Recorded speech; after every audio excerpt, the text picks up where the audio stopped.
Whether you're looking for manufactured or natural stone to accent or update your exterior or interior project of any size, Centurion Stone of Iowa offers a variety of styles, patterns, and colors for every need. Centurion Stone, our own manufactured stone product, has the look and feel of natural stone and is available in over 200 color and pattern combinations. We also provide natural stone for interior and exterior projects. Our Des Moines and Omaha locations are open daily. Browse our wide variety of product samples with our helpful staff. They'll answer any questions that you have. Check us out on the web at CenturionStoneofIowa.com.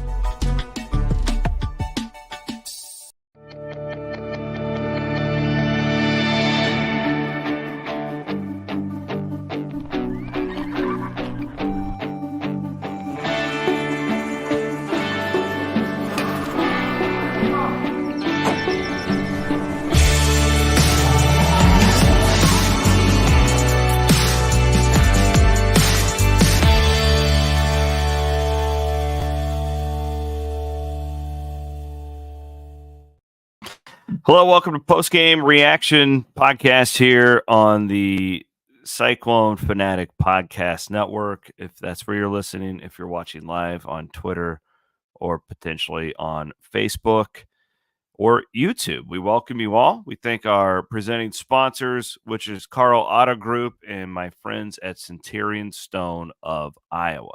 Iowa State loses tonight to Oklahoma 50-20. Weird game, probably not the way that most people saw this one going. I didn't think Iowa State would win it. I did think this would look more like, an Iowa State game the last couple of years. And what I mean by that is not giving up 50 points. In fact, I didn't think Iowa State would score 20. I picked, I think, 27-13 was my final in this. And clearly, there are positives in the first half from the offense. The offense did not do much in the second half. Really not many positives defensively tonight for Iowa State, and we'll get into all of that. What is wrong with this defense? That's the big question right now. And, I can identify a handful of things. But first and foremost, when I look at this game tonight in general, Iowa State was just outclassed across the board. Oklahoma's roster significantly better than Iowa State. It was a no contest to me. Iowa State has a lot of young guys out there, and Oklahoma is one of the heaviest teams in the portal. They're playing juniors and seniors, and it looked like it tonight. That really, really, really showed up across the board, I thought, tonight. So sometimes you just got to take your hat off and say the other team is a lot better, and that was clearly the case. Iowa State's defense is in a weird spot. We haven't really seen this for a while, specifically under John Haycock. Really, really odd to see him get decimated like that, the way that they did. I think that clearly that they are not getting pressure with three. Clearly, the linebackers, I thought it stood out last week specifically that the linebackers are really, inexperienced, bad angles, bad tackling, that type of stuff. And, frankly, I think the secondary's been a little bit underwhelming too, compared to, what we thought you had. Tampa, I think, has been really good. I'm not gonna kill him. I think Purchase has been beat a lot more than I probably thought he was going to be. And they're clearly really missing Malik Verdone when it comes to coming up and helping with the run game. So I just, where do you go from here is the question, because this is a couple weeks in a row now where the defense has been really lackluster. I look at it a couple ways. One, I do trust Haycock to keep getting this thing better, right? He's earned that. But two, I also think too, it's like, I'm hopeful that Oklahoma's got the best offense in the league. I don't know that, but I'm hopeful of it. I think the guys down in Austin, Texas will probably have something to say about that. But what I am hopeful is that when you start playing some of these similar rosters, adjustments you make, that they will improve and that this will get better for Iowa State. You saw it last week against Oklahoma State, though, and they're not a great roster, and they were able to move the ball pretty consistently. So, that's kind of my more optimistic view. The doom and gloom view, though, is that I think they're down on talent not across the board. That's not a fair statement. They're really good in the secondary still. I still believe that. But, man, it makes it hard when you're playing the dime stack and you can't get pressure with three because it kind of throws everything out the window. So I just wonder, what are you going to do? What is John Haycock and Matt Campbell and Tyson Veit and that entire defensive coaching staff that really, has earned my trust, I believe. They're going to do something. What will it be? I don't know. I don't know what the answer is.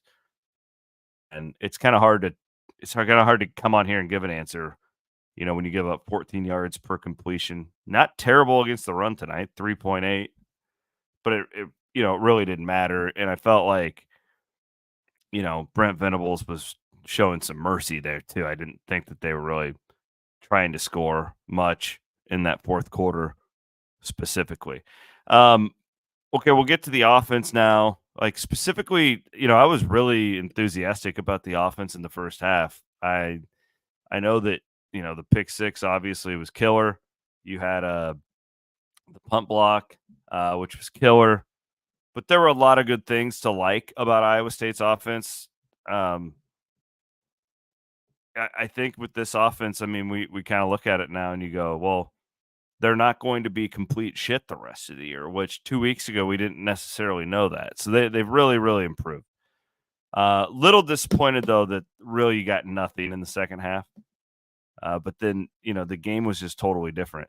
What was interesting about this game is usually you see Iowa State junk these things up, slow these games down, play to your defense. They came right out tonight and threw the ball. They threw on first down. They were going. And, with that, it kind of sped this thing up and it changed this whole football game into a spot that, you're just not used to with Iowa State. And then you had two options if you're Matt Campbell. Go back to the conservative thing, protect your guys, or let them go out there and go at it. And that's what they did. And you throw a pick six there, right? So a little bit of a catch-22. I'm glad they did it the way that they did. I think you learn more that way than going out there and playing not to get blown out. You went out there and they left it all out there, and unfortunately you lose by 30. But in the same vein, I can look at it and say, I think that this team, I watched BYU and Cincinnati last night, and I do think that this team can, win some of these games down the stretch with offense. But, you've got to figure out the defensive thing. Clearly, that's no secret to anybody watching these things. And I don't know. I'm just sorry. I'm looking at the comments for the first time right now. Cole says, any chance we go with 4 down linemen on defense? I doubt it. What's interesting about the dime stack, it's not real. You're usually sending 4 guys, but the 4th guy doesn't have his hand on the ground. So, like, they're going to have to bring pressure in more exotic ways. Like, there's no doubt about that. You've got to be able to pressure somebody, though. And another thing, too, is that I'm guessing they're missing a lot more tackles than they have in previous years. And that's where how I started this podcast out. I just feel like they were just so down on talent compared to Oklahoma tonight that we haven't seen this with an Iowa State and an opponent in a really long time. Last year's games, you go back, was Iowa State as good as a lot of those teams? No, but I didn't feel like they were completely outclassed.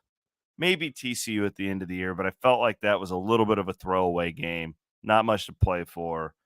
TCU's, the set runner-up in the country last year. But it didn't feel like this. This felt like some of the early Campbell years or like late Rhodes years where it's just like Yeah, they're going to play that team 10 times, and I don't think they're going to beat this Oklahoma team.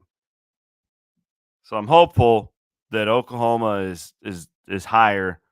We'll see. I mean, they beat Cincinnati by 14 last week, but if you watch that game, it really wasn't that close. That could have easily been a 30-point deficit in Nippert Stadium. So let's see. I think they'll grow from this. I'm with you, Derek. I think that Rocco Beck showed a lot of fortitude by throwing that pick six and then coming back and playing the way that he did.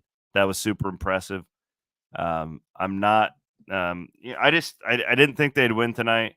I thought it would be closer, but again, there's part of me that's like, man, well, even though you get shut out in the second half and it wasn't ideal, you still at the same day, I still feel like the offense in a weird way took a step forward because they're able to run the football a little bit more. And, again, like you hope with some of these more common type opponents coming up. I don't know what TCU is as far as next week goes. I know they're playing right now. I have not seen. Hold on, I'll pull up a score update for that right now. They are tied with West Virginia.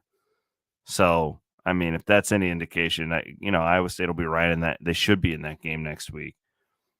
We'll see. But get back. Get Malik Verdone back on that defense. That's going to help a lot. I mean, that doesn't change the game tonight, but it really hurts when you have this defense that can't get pressure with three, and then a lack of a good run stopping safety.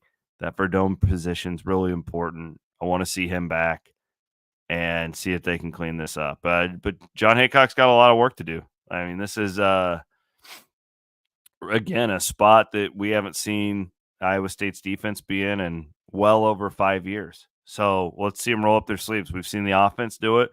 The offense was rock bottom a couple weeks ago. And again, tonight wasn't perfect, but I still feel like it took a step forward.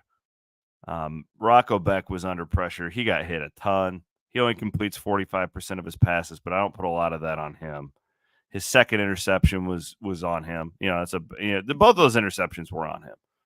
But he was under a lot of duress. I still think he'd take a step forward tonight. I'm excited for next week. Let's see what this team's got. I also think too it's just important to point out one more time that God, like, you're playing with all these freshmen out there, and if it's not for that gambling deal, you're really not in that spot as much as you should have been. But maybe that's a thing in the future where these guys all getting these reps is going to be a helpful thing. They'll be better for it in the long run. We'll see. Appreciate all you guys watching here on YouTube, Twitter, and Facebook, listening on the Cyclone Fanatic Podcast Network. Williams and Bloom coming up on Sunday. Those are my initial thoughts. I'll try and watch this game back.